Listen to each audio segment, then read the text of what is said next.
Halo, assalamualaikum warahmatullahi wabarakatuh. Alhamdulillahirabbil alamin wa bihi nasta'in wa ala umuri dunya waddin. Wassalatu wassalamu ala asrofil anbiya'i wal mursalin walhamdulillahirabbil alamin. Faqad qala Allah ta'ala fi ayatihil karim fa huwa astaqul qailin. A'udzu billahi minasyaitonir rajim. Bismillahirrahmanirrahim. Wa idza adzana rabbukum la in syakartum wa la zidannakum wa la in kafartum inna adzabi lasyadid. Al-ayat. Shadaqallahul azim.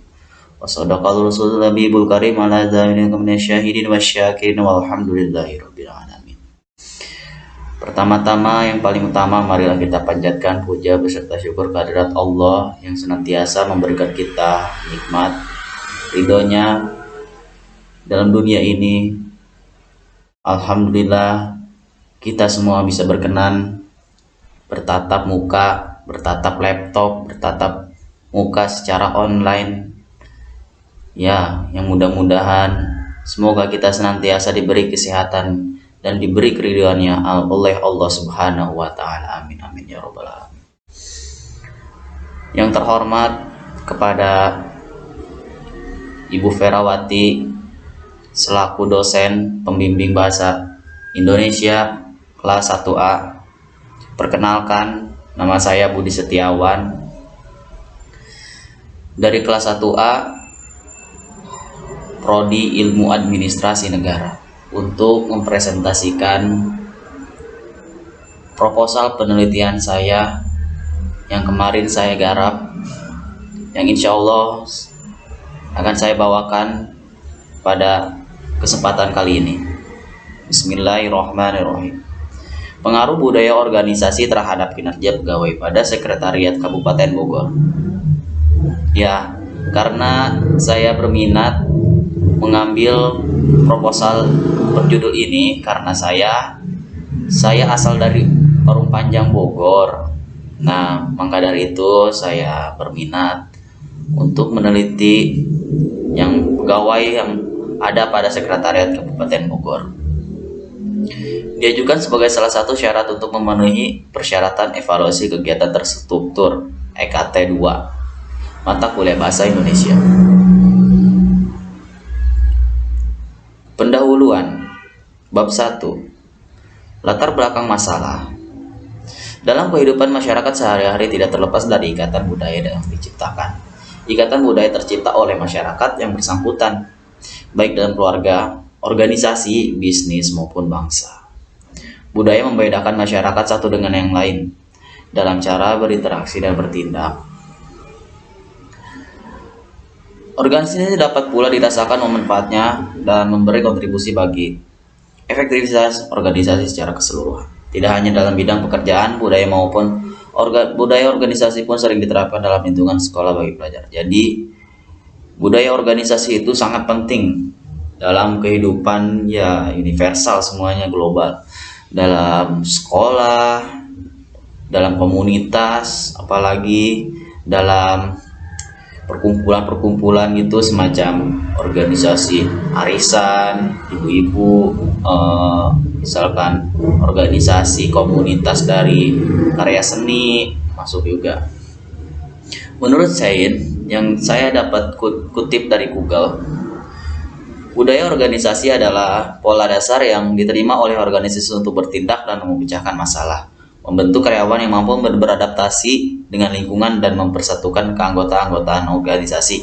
Untuk itu harus diajarkan kepada anggota, termasuk anggota yang baru, sebagai suatu cara yang benar dalam mengkaji, berpikir dan merasakan masalah yang dihadapi.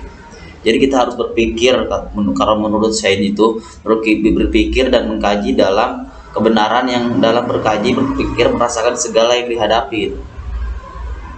Hal ini dapat dilihat betapa pentingnya budaya organisasi dalam lingkungan kita. Karena dalam adanya budaya organisasi ini, kita bisa berunding dalam memecahkan suatu permasalahan, baik dalam pekerjaan maupun dalam sehari-hari. Keseharian kita ya apa saja memecahkan masalahnya, ya seperti kita memecahkan dengan ide sebuah pemikiran. Wah, di situ ada kecelakaan, kita percaya masalahnya ini gara-garanya apa ya gitu. Maka dapat diketahui bahwa kinerja karyawan menjadi sangat penting karena penurunan kinerja baik individu maupun kelompok dalam suatu perusahaan dapat memberi dampak yang berarti dalam suatu perusahaan.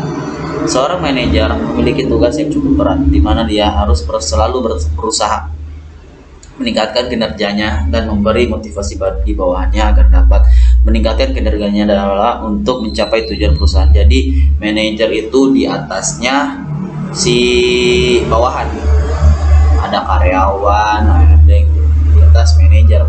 Jadi dia yang mengatur segalanya, yang bisa memberikan motivasi pada bawahannya. Identifikasi masalah berdasarkan latar belakang masalah yang telah diuraikan di atas, maka dapat diidentifikasikan beberapa permasalahan sebagai berikut, yaitu 1.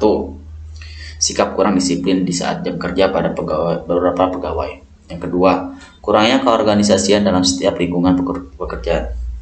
Kita membahas yang pertama, sikap kurang disiplin di saat jam kerja pada beberapa pegawai. Jadi di sana ada pegawai yang tidur, ada yang memegang handphone dan sebagainya. Dan yang kedua, kurangnya keorganisasian dalam setiap lingkungan pekerjaan. Jadi kurangnya pendekatan sebuah organisasi untuk berinteraksi bertatap muka maupun secara online kita, yaitu sebuah masalah buat keorganisasian. Batasan masalah banyak kali menyebabkan kinerja pegawai mengalami masalah dalam budaya organisasi. Berdasarkan identifikasi masalah, penulis memberikan batasan ruang lingkup dari penelitian yang akan dilakukan. Peneliti hanya membatasi permasalahan pada pengaruh budaya organisasi terhadap kinerja pegawai pada Sekretariat Kabupaten Bogor. Dalam penelitian ini, peneliti hanya ingin mengetahui bagaimana pengaruh budaya organisasi terhadap kinerja pegawai. Lanjut kepada rumusan masalah. Berdasarkan batasan masalah di atas, rumusan masalah penelitian ini adalah pengaruh budaya organisasi terhadap kinerja pegawai pada Sekretariat Kabupaten Bogor. Sesuai dengan judul, ya kita mengambil dalam kinerja pegawai pada Sekretariat di Kabupaten Bogor. Tujuan penelitian yang pertama, 1. Tujuan penelitian ini adalah untuk mengetahui pengaruh budaya organisasi terhadap kinerja pegawai pada Sekretariat Kabupaten Bogor. Yang kedua, untuk mengetahui faktor-faktor yang menghambat dalam pengaruh budaya organisasi. Yang ketiga, untuk mengetahui usaha-usaha yang dilakukan terhadap kinerja pegawai pada Sekretariat Kabupaten Bogor. Jadi kita alangkah baiknya ya penelitian itu ya emang begitu, untuk merumuskan penelitian yang kita nggak ketahui gitu. Jadi kita tahu ya. Lanjut dalam manfaat penelitian. Manfaat penelitian ini mengingat variabel bebas dalam penelitian ini merupakan hal baik dalam mempengaruhi kinerja karyawan. Diharapkan hasil penelitian ini dapat dipakai sebagai acuan bagi peneliti selanjutnya untuk mengembangkan penelitian ini dengan mempertimbangkan variabel-variabel lain yang digunakan dalam penelitian ini. Mungkin itu saja yang saya sampaikan. Kurang lebihnya mohon maaf. Bukakan pintu maaf seluas-luasnya. Bila ada kata-kata yang salah, itu datangnya dari saya. Bila ada kata-kata yang benar, itu datangnya dari Allah Subhanahu wa Ta'ala. Assalamualaikum warahmatullahi wabarakatuh.